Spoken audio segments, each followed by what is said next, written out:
Vamos então para o princípio número 5, retomando a sequência lógica.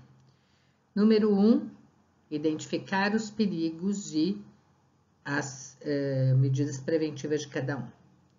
Número 2, identificar pontos críticos e, dentre eles, os pontos críticos de controle.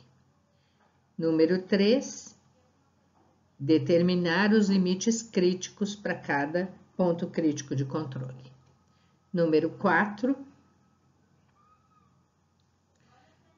determinar as formas de monitoramento ou monitoração, tanto faz, de cada limite crítico. E agora vamos para o ponto 5, que é estabelecer ações corretivas caso haja desvio do limite crítico. Ou seja, cada funcionário já tem que saber o que fazer se houver alguma diferença do limite crítico que deveria ter sido atingido. Então, as ações corretivas, elas são procedimentos que devem ser seguidos quando ocorrer um desvio dos limites críticos estabelecidos ou uma falha no cumprimento desse limite crítico. Então, a ação que vem a seguir é uma ação corretiva. O que compõe esta ação corretiva? São basicamente duas questões. A primeira é corrigir e eliminar a causa do desvio dos limites críticos e restaurar o controle do processo. E o segundo componente é identificar o produto que foi elaborado durante o desvio e determinar o destino desse produto. Então, vamos lá, deixar essa coisa de uma forma clara.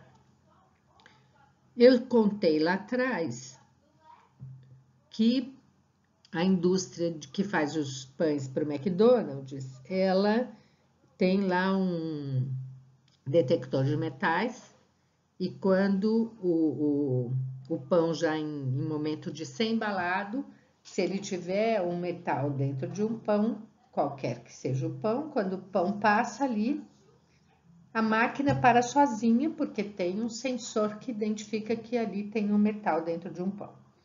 E aí tem uma área já daquela esteira rolante, os pães que estão em cima daquela área, eles são retirados do processo.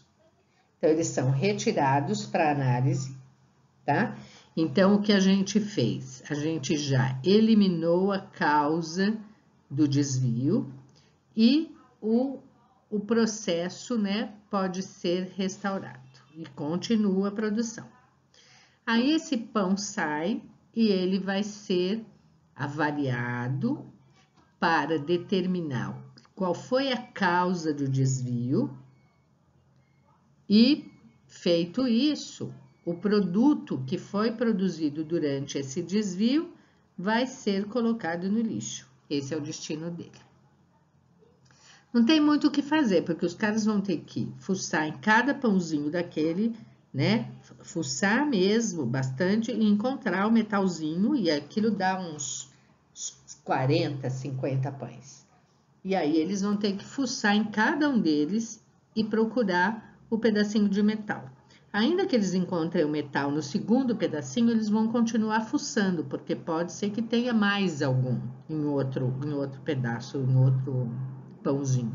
Então, eles vão continuar e vão acabar destruindo todo este produto. Um outro exemplo que eu gosto, e que ele é trágico, mas é um exemplo bem legal, eu fazia supervisão de estágio numa cozinha perto da Avenida Paulista, e na época que tinha a construção do metrô, virou, mexeu, cortava energia elétrica. E essa cozinha, ela fazia 1.800 refeições por dia e não tinha nenhum equipamento que não fosse elétrico. Tudo era elétrico, fogão, forno, tal, tudo elétrico. E eu me lembro de um dia em que a produção começou lá pelas 6 da manhã, Às 10h30 da manhã começava a servir as refeições para o pessoal de segurança, limpeza, esse pessoal. Quando era 9 e pouco, acabou a energia elétrica e eles foram atrás de informação, essa energia elétrica voltaria só à tarde, muito depois do horário do almoço. Então, veja, todo o alimento que estava fora de refrigeração passaria de 30 minutos em temperatura ambiente. E aqui eu estou falando do arroz que já estava cozinhando, do cozido do arroz, o feijão que estava cozinhando, a carne em manipulação, as saladas, as frutas cortadas, tudo passaria meia a mais de 30 minutos em temperatura ambiente. Muito bem.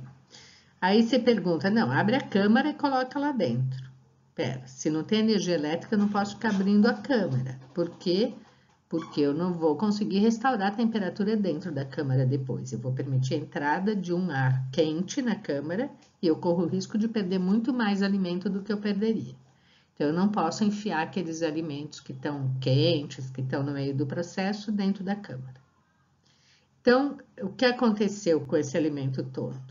Todo o produto que estava sendo avaliado nesse momento, estava sendo produzido nesse momento, ele foi, infelizmente, todo o alimento desprezado, porque não tinha como salvar esse alimento. Então, quer dizer, o problema ali qual foi?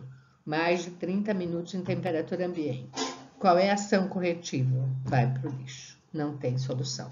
Se as câmeras estivessem funcionando, se não tivesse o problema de redução de não ter energia elétrica, o que você poderia fazer?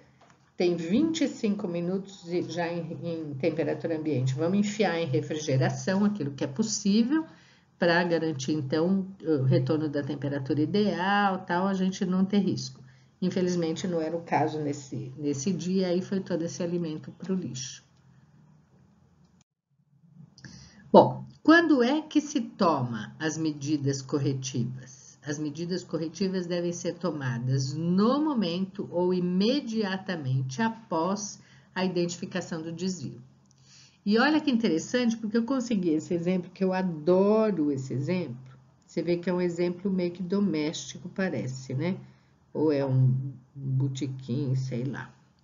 Mas veja, é uma semente de linhaça moída, dourada. Devia ser semente de linhaça dourada moída, né? Não entendo por que esta forma. Que provavelmente estava sendo colocado junto com uma farinha aqui para fazer um empanado. E foi encontrado estas coisas esquisitas dentro desta farinha. Qual é isso aqui, então? Veja que a gente não está medindo com nada, está medindo com os órgãos dos sentidos do funcionário que está fazendo o empanamento. Então, identificou uma contaminação física visualmente no produto. Qual vai ser a medida corretiva aqui?